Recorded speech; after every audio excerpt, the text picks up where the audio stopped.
Y para seguir comentando y analizando la complicada realidad nacional, política y social, tenemos un invitado que es un agudo analista político, escribe en diversos medios y siempre tiene una inteligente visión de la realidad. Me refiero a Ricardo León Dueñas, a quien damos la bienvenida al programa. Ricardo, ¿cómo estás? Buenas tardes, Luciano. ¿Cómo estás? Un gusto saludarte y muchísimas gracias por la oportunidad que me brindas de poder expresarme en tu tan sintonizado programa. Ricardo, ahora que estamos en una temporada que podríamos llamar premundialista y el ambiente se pone un poco futbolístico, los que tenemos ya cierta edad recordamos sin duda a Martínez Morosini y su famosa frase, aquí no pasa nada. No, yo creo que podríamos aplicarla a la realidad política del Perú ya casi a un año de un gobierno de delincuentes, de sinvergüenzas, de salteadores y que en la práctica no pasa nada. ¿Qué cosa se puede hacer, ¿no? Porque ya no sé a qué extremo tenemos que llegar para que suceda algo en el Congreso, para que la oposición reaccione, para que el movimiento en las calles tome más fuerza. ¿Cuál es tu visión de ese asunto? Mira, Luciano, efectivamente recuerdo muy bien a Martínez Morosini, quien fue un comentarista deportivo y fue inclusive congresista, ya fallecido, un hombre muy sensato, que a veces con las miradas en la televisión decía mucho más de lo que en la oportunidad se podía decir, porque en la antigua televisión los comentaristas no eran tan expresivos como hoy en día, ¿no? Y efectivamente, pues yo tengo 60 años de edad, casi más de 40 años viendo política, y pocas veces he visto una situación de tanta desesperanza, desmoralización, constantes escándalos. Francamente, es sorprendente y efectivamente, la frase de Martínez Morosini es no pasa nada. O sea, pasa de todo y no pasa nada. Estamos sinceramente en un vendaval de situaciones anómalas, absurdas, surrealistas, ya no sé ni cómo adjetivarlas. Y efectivamente, pues la sorpresa es unánime, ¿no? No hay una capacidad de reacción de la sociedad ni la política, ¿no? Claro, ahora la última es que los fugados en realidad se ponen a buen recaudo, ¿no? Tenemos el caso de Silva, que, bueno, lo que ya hemos escuchado en esos audios y lo que hemos podido leer es absolutamente escandaloso, ¿no? Este hombre que recibe una coima y que sigue muy tranquilo, la fiscalía hace lo necesario para que el hombre se fugue, el Ministerio del Interior no hace nada, es un exministro que todavía tiene supuestamente protección policial, la policía no lo ve. Entonces, ¿en qué estamos, Ricardo? ¿Qué cosa es esto? ¿Qué es lo que nos está tocando vivir? Es una especie de anomia oficial en la cual se está protegiendo a determinados personajes que son absolutamente nefastos, que ya no solamente salen con prontuario, entran con prontuario. Y la situación es agobiante, yo no lo entiendo. O sea, yo no entiendo cómo un ministerio de Interior no puede accionar debidamente y capturar a estas personas que además están siendo sobreavisadas. Hay una perversa complicidad, creo yo, en gran parte de la prensa en anunciar esto y en tratar de equiparar, por ejemplo, los criminales audios que hemos escuchado de Samir Villaverde y de Silva y de otras cosas, con unos audios inocuos de Mari Carmen Alba, donde ella establece ciertas pautas sobre una vacancia de la cual todos hablamos y todos estamos de acuerdo. Entonces hay una especie como de relativización de una situación absolutamente anómala. Es indignante, es desmoralizante, como te digo, Luciano, que nosotros no podamos hacer nada y veamos impávidos cómo esta situación continúa y continúa y no hay un viso de solución. Pareciera pues de que hay una especie como de nada, ¿no? La nada. Y cada vez es peor, ¿no? Claro, se pretende poner al mismo nivel unos audios de Mari Carmen Alba en los que ella habla dentro del marco constitucional, además de ciertas situaciones, se ponen ciertas situaciones que podrían suceder en el caso de una vacancia, con audios que son absolutamente delincuenciales. Y hoy día en las redes, Ricardo, ya para colmo, se está cuestionando un audio en que Mari Carmen Alba dice que no le gusta el ají de gallina. O sea, estamos llegando ya a un límite absurdo, ridículo, ¿no?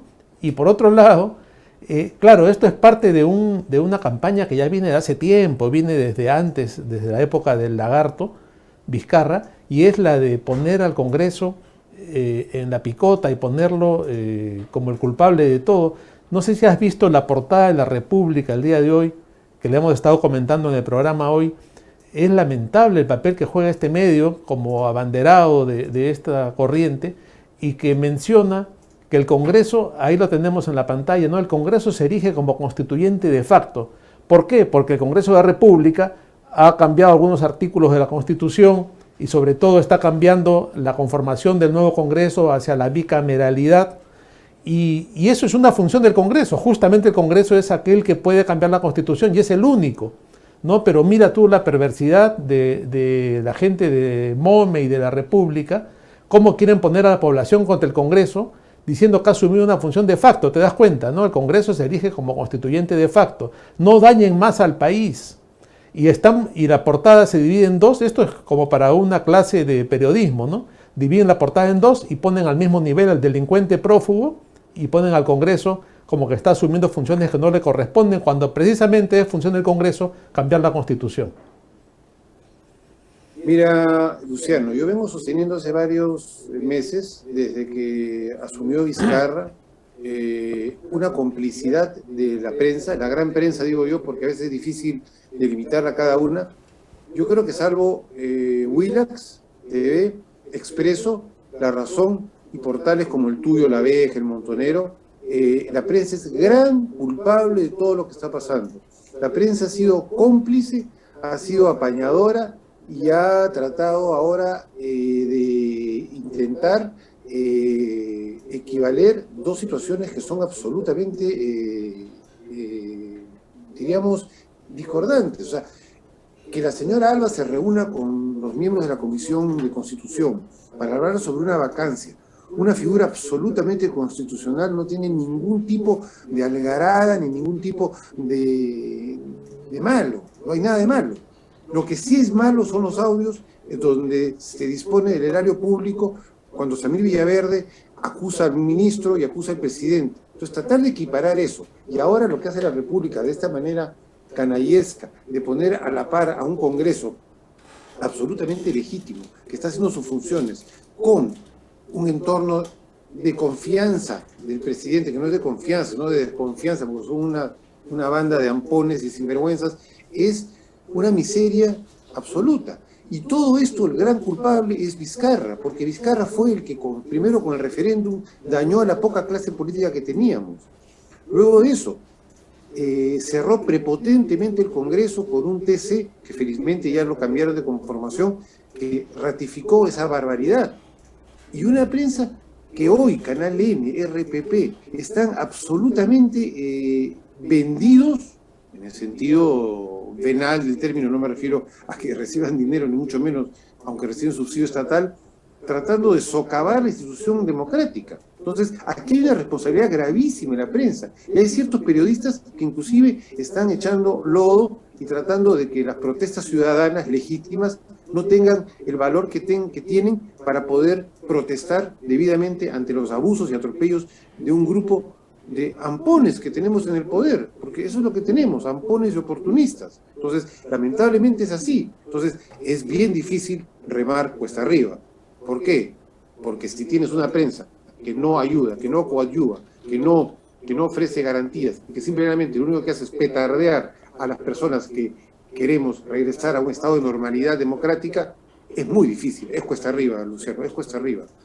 Por eso digo, yo respeto, escribo en la prensa, en Expreso, estoy en tu portal, leo Montonero, pero gran parte de la prensa es gran culpable, gran cómplice y tiene mucha responsabilidad en lo que está ocurriendo en estos momentos. Yo creo que tú has tocado un tema importantísimo que hay que resaltar, que es lo que podríamos llamar una especie de vizcarrización de la política, ¿no? Porque a partir de que Vizcarra hace todo lo que hace, que da ese golpe de Estado, y no hay que tener memoria, ¿no?, para recordar lo que implicó ese momento en que entra Salvador del Solar dando patadas a la puerta del Congreso, y se le permite, gracias también a la complicidad de los caviares como Gino Costa y de Belaunde, que haga una cuestión de confianza que no correspondía, y que en un acto absolutamente antidemocrático se cierre el Congreso en lo que es un golpe de Estado, y que tú has recordado muy bien el papel que juega el Tribunal Constitucional.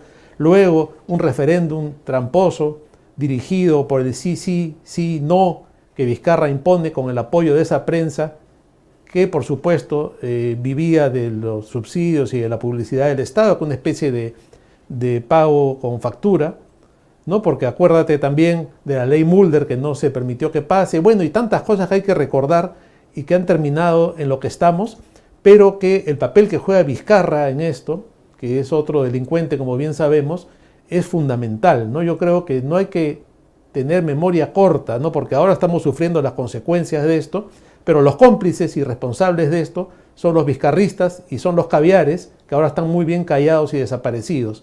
Si me permites, Ricardo, vamos a hacer una pausa y luego continuamos conversando.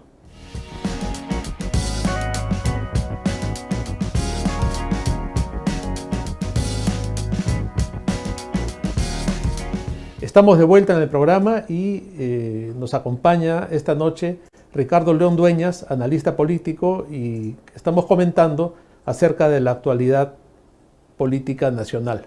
Ricardo, antes de la pausa estábamos haciendo referencia a lo que hemos llamado la vizcarrización de la política, ¿no? Y el papel lamentable que ha jugado este personaje en la política peruana.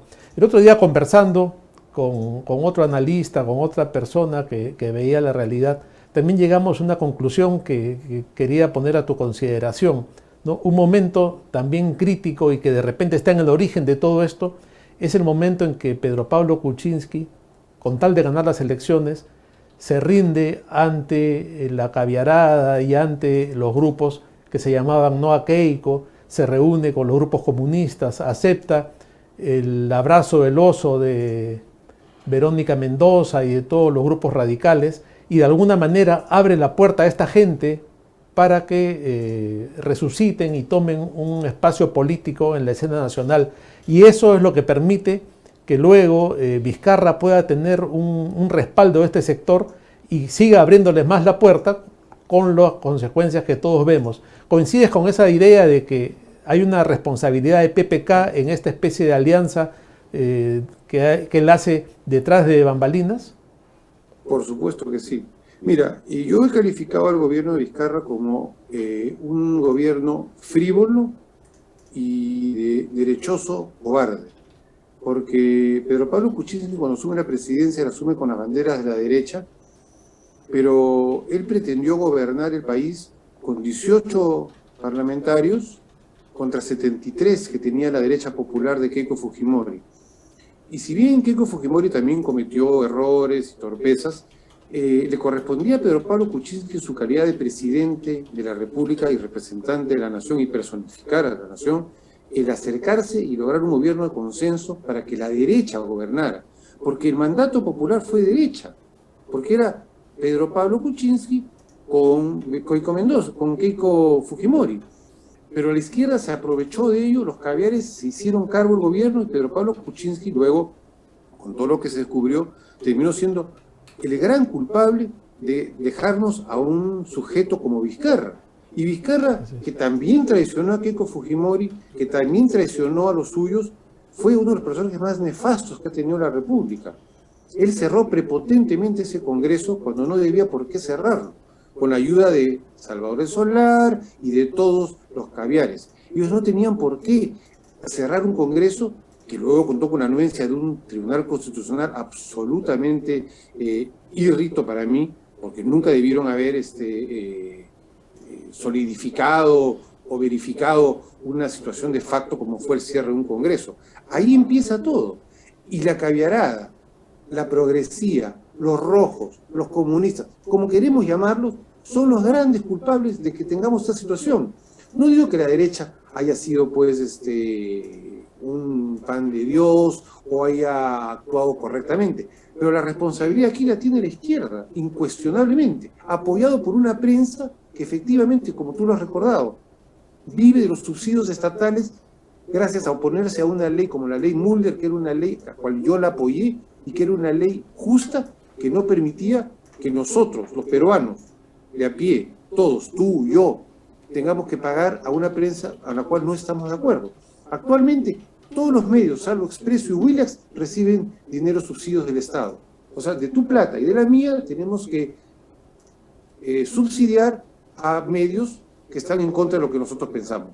Entonces, sí hay una responsabilidad, como dices tú, coincido plenamente contigo. Hay una responsabilidad de la izquierda, de la caviarada, en esta situación. Y Vizcarra, el portaestandarte principal, junto con Sagasti, de esta desgracia que estamos viviendo. Ahora, tú has hecho una mención también de algo que es interesante y que resulta paradójico y extraño, ¿no? Como en un periodo de 5 años, una votación que en el 2016 sumó un 80% hacia posiciones que iban, digamos, del centro a la derecha, popular de Keiko y de Kuczynski, de una derecha mercantilista a una derecha popular, por llamarlas de alguna manera, sumaba un 80%. ¿Cómo hemos podido pasar en 5 años a una elección como la que estamos ahora, a pesar del fraude y de todo, ¿no? Pero que nos ha llevado a tener un panorama absolutamente opuesto, ¿no? Y a una sociedad dividida en la que, por supuesto, personajes como el primer ministro, que anda sembrando odio y división, ya están recibiendo también agresiones en la calle, y que según las proyecciones y el análisis de Hugo Guerra Arteaga, que es un observador tan certero de la realidad, estamos, según Hugo Guerra, en un paso previo a lo que podría ser incluso una guerra civil, ¿no? Entonces, una sociedad tan dividida como la que estamos ahora, y que hace 6 años tenía un voto 80% por posiciones de derecha y democráticas, ha girado, pues, ¿no? 180 grados. Estamos en una posición totalmente distinta y de alto riesgo. ¿Cómo se puede explicar todos estos cambios, esta crisis, esta inestabilidad y lo que puede venir en el Perú? Mira, yo le sigo cargando las tintas a una prensa irresponsable, a una prensa que ha socavado las instituciones democráticas, y yo creo que por ahí va el tema, ¿no? Porque si uno aprecia los grandes canales, o sea, la gran prensa, vamos a poner de esa manera, salvo contadas excepciones, están en una campaña para poner en equivalencia situaciones que no son equivalentes. O sea, como regresando al punto inicial, uno no puede poner el mismo nivel a Mari Carmen Alba y sus audios que a Samir Villaverde y sus audios. Uno no puede poner el mismo nivel al mismo López Aliaga o a Keiko o quien sea con un sujeto como Aníbal Torres o como el presidente Castillo o Cerrón, que son gente que está absolutamente al margen de la ley y que no tienen valores democráticos y que han demostrado hace rato que no les interesa en lo absoluto la gobernabilidad, sino la desgobernabilidad. Yo en todos mis artículos nunca me refiero al gobierno de Castillo, sino al desgobierno de Castillo. Y creo que es una situación de facto. No están gobernando. No puede ser posible que tengamos 10 meses y tengamos 55 ministros. Los ministros duran 15 días, 20 días, un mes. No hay ningún tipo de sucesión democrática, no hay ningún tipo de consistencia institucional. Yo creo que el país está viviendo una de las horas más graves de lo que yo he podido revisar de la historia. En el siglo XIX había muchos periodos de anarquía, donde está registrado varios presidentes en diversas épocas. Y creo que ahora vivimos un periodo grave de anarquía, donde si bien hay un presidente supuestamente elegido, porque para mí hubo un fraude evidente, más que irregularidades, estamos viviendo un momento muy grave en nuestra república, muy grave, y que efectivamente coincido con mi amigo y colega Hugo Guerra, que tranquilamente esto puede venir a una guerra civil, quizás de baja intensidad, quizás no como una guerra tradicional, pero el peruano está enfrentado. Y como dices tú, los actos de violencia que se vienen sucediendo de lado y lado pueden escalar a llegar a una situación como la que hemos vivido tú y yo, que somos más o menos contemporáneos en la época de los 80, ¿no? O sea, puede pasar ello. Y aquí, insisto, la responsabilidad de la izquierda es muy grande. Y yo voy a decirte algo más que es importante. Yo creo que es momento de que nosotros, la gente de derecha, conservadora, digamos sin complejos, sin temores, sin miedos, que somos de derecha, una derecha moderna, como la de Abascal, como la de Kast en Chile, como la de Lasso en Ecuador.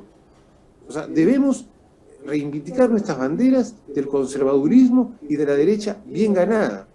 Nos han estigmatizado, decir derecha es mala palabra, hay que ser de centro. Para mí el centro no existe. Para mí el centro es simplemente es una posición determinada, es como caminar al filo de una navaja y en un momento te vas a decantar. O tú eres de derecha o eres de izquierda, mayor o en menor medida. Eres conservador o liberal.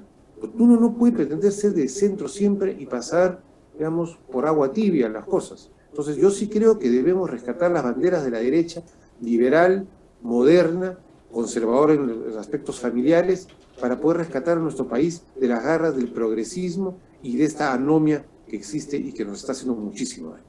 Completamente de acuerdo contigo, ¿no? Porque este chantaje al que nos han sometido, en que decir que uno es de derecha o que es conservador es como una mala palabra, tú lo has dicho muy bien, es ya pues hay que romper eso, ¿no? Hay que romper eso y salir sin complejos, ¿no? Ya basta de lo que Abascal ha definido muy bien como la derechita cobarde, ¿no? Esa derechita que siempre está escondiéndose y diciendo que es de centro, porque el centro en realidad no existe. Ser de centro es no ser nada, ¿no? Porque es la indefinición total, ¿no? El otro día escuchaba a este argentino, Agustín Laje, decir que decir de centro es ser un cobarde. Porque yo prefiero que alguien me diga, yo soy de izquierda, soy comunista, creo en el marxismo y creo en el estatismo, y yo ya sé aquí me enfrento. O soy conservador, creo en la libre empresa, creo en la propiedad privada, creo en los valores fundamentales de la familia, en fin. Pero sabes con quién te enfrentas. Te estoy mirando la cara. Te digo, oye, tú eres así, yo soy así. Pero esos que sí, pero no, yo soy centro, ahora me conviene, eso es lo peor. Y ese es el gran problema que tuvo Pedro Pablo Kuczynski cuando asumió la presidencia. Para mí fue la frivolidad y la cobardía en la presidencia. Y sí. Mira cómo acabó.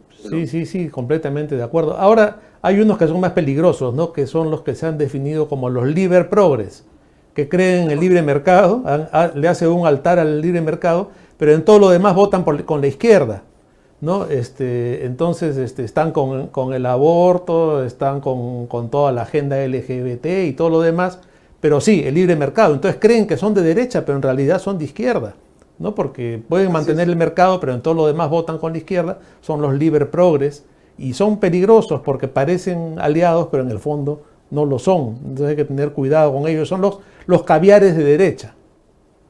Mira, hay un tema interesante que el otro día lo conversaba con un amigo mío, un abogado, que no coincide conmigo necesariamente, pero la izquierda ha tenido cierta habilidad que hay que reconocerla, que es haberse apropiado de derechos fundamentales que no son propios de la izquierda. Los derechos humanos, los derechos de los homosexuales, de la mujer, de la violencia, no son privativos de la izquierda. No, antes lo fusilaban. Son fundamentales, son claro. De todos, son de derecha, izquierda, pero ellos se los han apropiado y resulta que ahora nosotros, que somos conservadores de derecha, somos los malos de la película, los que no queremos esto y lo otro, cuando eso es una falacia que no resiste el menor análisis. Acuérdate que Fidel Castro y el Che Guevara fusilaban a los homosexuales por el simple hecho de serlo, ¿no? Por el contrario, la sociedad tradicional, conservadora, católica, jamás ha hecho una cosa así. Ha habido más bien una acogida por el simple hecho del derecho humano y la dignidad humana. Nunca jamás ha pasado una cosa así. Ahora, como el marxismo se ha reciclado en el neomarxismo, van buscando pequeños conflictos para apropiarse de ellos y convertirlos en caballitos de batalla. Por supuesto, o sea, tú y yo sabemos cómo el movimiento gramsciano, ¿no? Cuando no pudieron acaparar los medios de producción, dijeron vamos a irnos a acaparar los medios culturales, ¿no? Así es. Entonces han hecho su trabajo, lo han hecho muy bien, hay que reconocerlo. La Escuela de Frankfurt y todos ellos han empezado con una andanada muy fuerte que tiene ya varias décadas, donde han, de alguna manera, se han apropiado de derechos fundamentales que son de todos y nos han estigmatizado, nos han arrinconado, y cuando eso no es verdad, no es cierto. Felizmente hay gente como Javier Milei en Argentina, como repito, Kast en Chile, Abascal, el Bolsonaro mismo, a veces el mismo Donald Trump, que son gente que está reivindicando las banderas sin ningún complejo. Porque yo siempre digo, yo no soy de la derecha que la izquierda quiere que sea, yo soy de la derecha que yo creo que debo ser. Correcto. Porque hay mucha gente de la izquierda que dice, no, tú tienes que ser la derecha tal, así, o derecha así. No. Yo soy la derecha como yo quiero que sea, como yo pienso que soy. Yo no soy tu espejo, yo soy quien soy. Ese es un tema importantísimo que hay que conversarlo mucho. Y felizmente portales como el tuyo y periódicos y gente está reaccionando y ya cada vez hay más fuerza en ese aspecto, ¿no? Sí, sin duda hay toda una corriente en el mundo, Ricardo, que se puede calificar como la nueva derecha, que está funcionando muy bien, ¿no? Yo acabo de regresar de un encuentro en Budapest que ha reunido a grupos conservadores de todo el mundo. Estuvo precisamente Kast ahí, a quien lo pude entrevistar.